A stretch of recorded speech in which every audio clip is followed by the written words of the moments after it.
それではまずはじめに最強アカウントを作るためには、どこまで行けばいいのか目標を定めよう。やっぱりまずはバッジ8個を集めるところですか？それバイオレットとスカーレットね。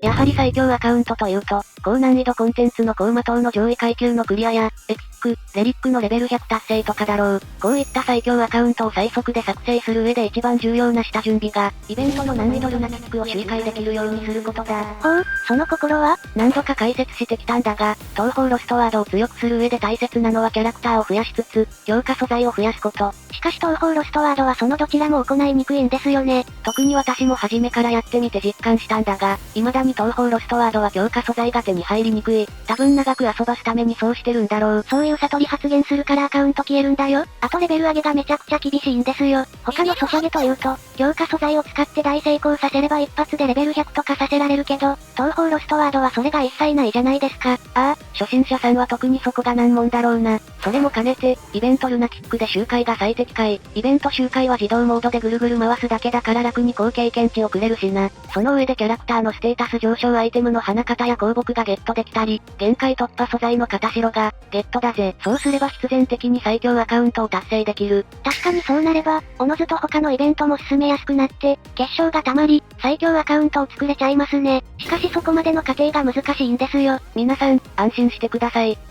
私のアカウントも、初期化しましたよ。リアルにとにかく明るいマリサさん。この私が初期化した本アカウントを使って、たったの7日でルナティック周回できるまでを伝授してあげちゃうので安心してくれ。嘘でしょ？それはマジでありがたすぎますよ。でもマリサ部長課金してるんでしょって思っちゃう人もいるかもしれないんだが、一切してないし、なんなら普通にリセマラさえすれば誰でもできることを証明するために、サイエマも使用していないぜ。それはマジで信頼性高すぎでしょ。一応私の場合は東方ロストワードさんからアカウントの復旧ができませんでしたというメールが6月20日に来て、その後日後には難易度ルナティック周回できるようになってるから、絶対みんなもできる。おお、信憑性ありまくりですね。ぜひ実際のやり方を教えてくださいよ。それではまずはじめにやることはリセットマラソン。もうこれは絶対にやってくれ。今ならばラッキーなことに、レリックマリサや超フェス最強アタッカーヒフーフランや安定感のあるヒフーレミリアがいるんだが、好きな子を初期にもらえる結晶で手に入れてくれ。やっぱりガチャのランクは正直で上位のエピック、レリック、超フェスはめちゃくちゃ優秀なんですよね。そう、火力に関してやはり大きく異なってくるから必ずリセマラを使用。ちなみにリセマラについてもアカウントを初期化して、実路で解説しているからこっちも見ていってくれよな。次はエマを使って周回火力キャラクターを手に入れよう。でもマリサ部長使ってないんですよね。私の場合はサイエマを使わずともできることを証明するために使っていないだけだぜ。みんなは一つは使っておくことを勧めるぜ。一つはヘカーティアや歯に優しいケーキ様まで残しておくのもいい手だと思うよ。なるほどね。ところで周回火力とは一体どういうこと？周回火力とはその名の通り、イベント周回などで火力を出せるキャラクター。ざっくり言うと最速で火力を爆上げして戦えるキャラクターだぜ。イベント周回は何度もチャレンジすることになるので最速で火力が出せて最速で敵を倒せるキャラクターが欲しいですもんね。そういうこと。現在サイエマで手に入れるべき周回火力キャラクターは元祖最強キャラクターの豊姫と、みんな大好き妬ましいほどのアタック性能を持つパルシ。妬ましい。特におすすめはパルシ。やっぱり最近のキャラクターだけあって結構色々盛られているアタッカーですよね。そう、まず火力面なんだが攻撃式ということで攻撃は基本的に強いんだ。周回火力はケイネ先生の 1.4 倍と言われているな。同じ工場なのにとんでもない火力だ。フェスキャラとも劣らない火力を持っているんだぜ。また非常に魅力的なのがブレイク性能もあること。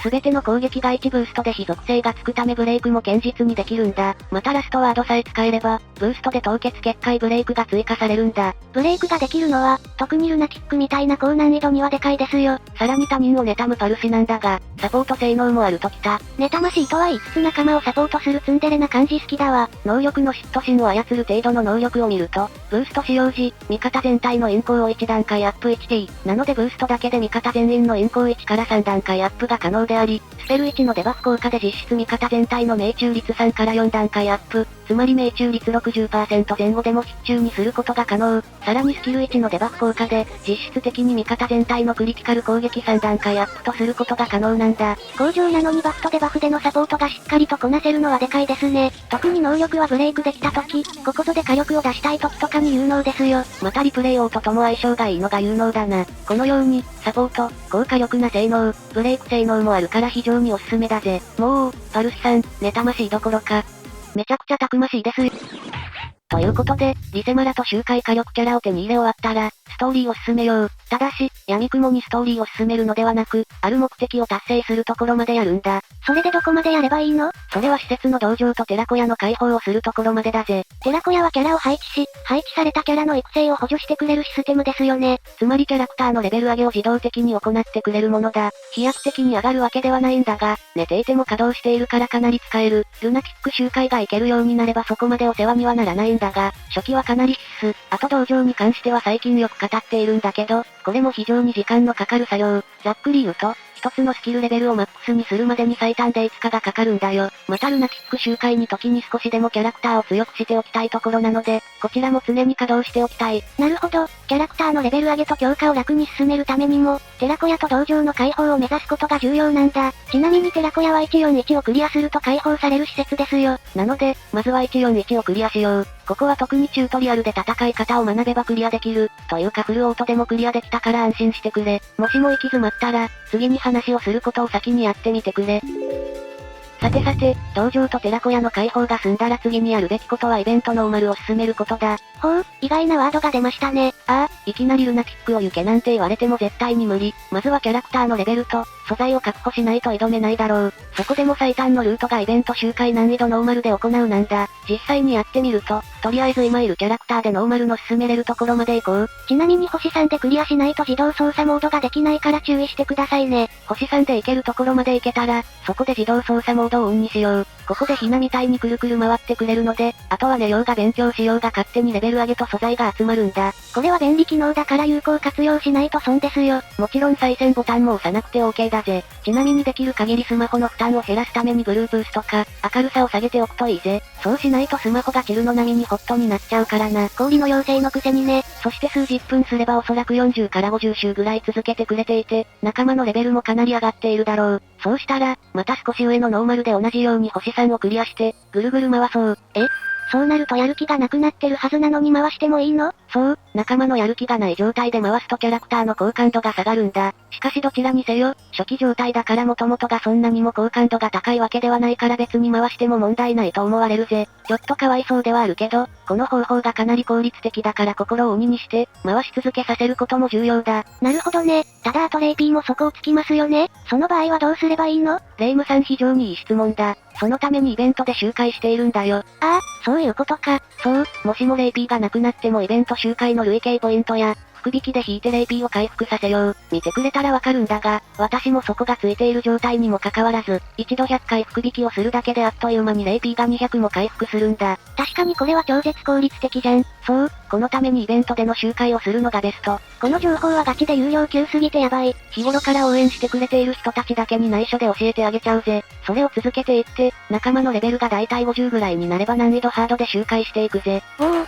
ついに次のステージ。やはり難易度ハードはそれなりに敵も強い。しかし、一つ目や二つ目のクエストならある程度レベルがなくても倒せるぜ。絵札とかもそこそこ強化しておすすめ装備でいいからセットしておくと良さそうですよ。なんとか星3でクリアできれば同じようにひたすらぐるぐる回して、レイピーが尽きたら施設と福引きで補充しよう。もしそれでもレイピーがなくなった場合には、いらない絵札を売るというのも手だぜ。強化素材も出てくるので、絵札を売ることも大切ですね。ただし星4の深夜の紅茶春ですよ。幸運のウサギ、名医の女子たちなどは、星5絵札でも持たない優秀な特性を持つから、下手に売りすぎないように。さて、だいたい平均仲間のレベルが65ぐらいまでいければ、ついに難易度ルナティックに向かうぜ。もう難易度最大のルナティックに来たー。ここさえクリアできれば、ほぼ最強アカウントの完成だ。しかしルナティックになるとかなり相手が硬くて難易度ノーマルやハードのようにゴリ押しでは勝てない。なので、今回は実路で勝てるやり方を紹介しよう。そこまでしてくれるとかまりちゃんさん太っ腹ですね。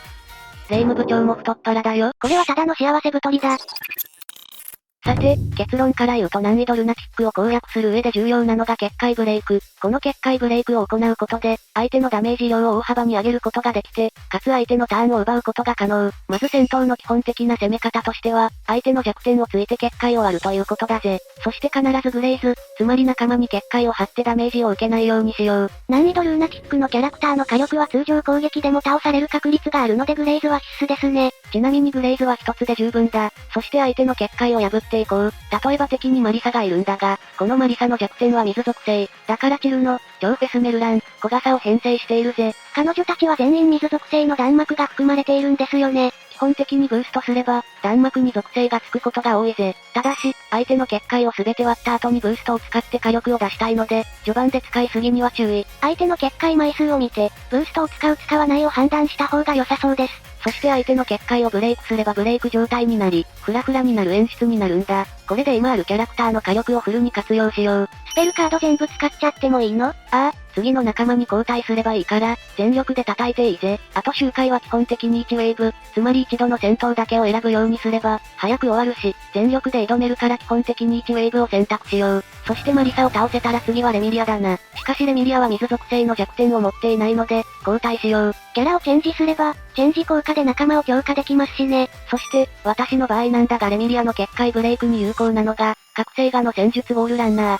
このスペルカードが有能で、なんとフルブーストできれば4つの土属性弾幕を含むんだ。レミリアの結界は4つなので1回で、一度でフルブレイクが狙えますね。そう、なのでブレイクできるまでは全員作戦は命大事にしよう。その作戦ハドラクエでしょうが、同じく一つずつグレイズを使おう。グレイズを使いつつ、フルブーストになるように仲間の霊力を貯めていくぜ。なので、キャラクターは拡散ショットを選択するといいよ。拡散を使用するとブーストするための霊力を多く入手できるので攻撃レベルが上昇しやすくなります。また集中を利用すると一気に大ダメージを与えやすい代わりに霊力を集めづらく、攻撃レベルが上がりづらくなりますよ。霊力が3まで溜まったらあとは火力でゴリ押していくぜ。作戦としてはセイガノの戦術、ウォールランナーで結界を破って、レミリアをフルブレイク、そしてレイムとマリサの最大火力で潰していくという感じだ。これで見事にルナキックを星3でクリアできるんだよ。おお、私なんてルナキッククリアするために数ヶ月かかったのに、こんなにも最速でクリアできたんだ。伊達に2年間ロスワをやっていないぜ。マリサ部長、でもですよ、自動再生モードだとこんな感じで戦えないので絶対負けてしまいますよ。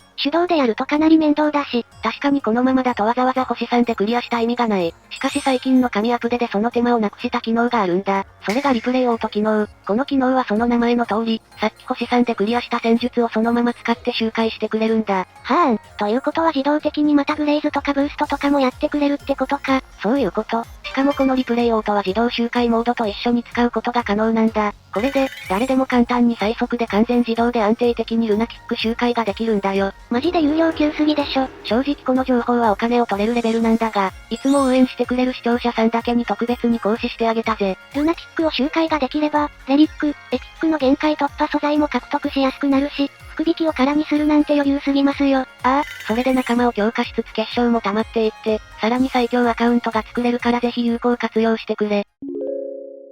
それでは今回の授業はここまでだ。私と同じように今回の授業が役に立ったと思ったら高評価で教えてくださいね。また、リセマラ方法や初心者さんでやりがちなミスなんかも解説しているから見てみていってくれよな。それではここまでご視聴ありがとうございました。ご視聴ありがとうございました。グッドボタンとチャンネル登録よろしくお願いします。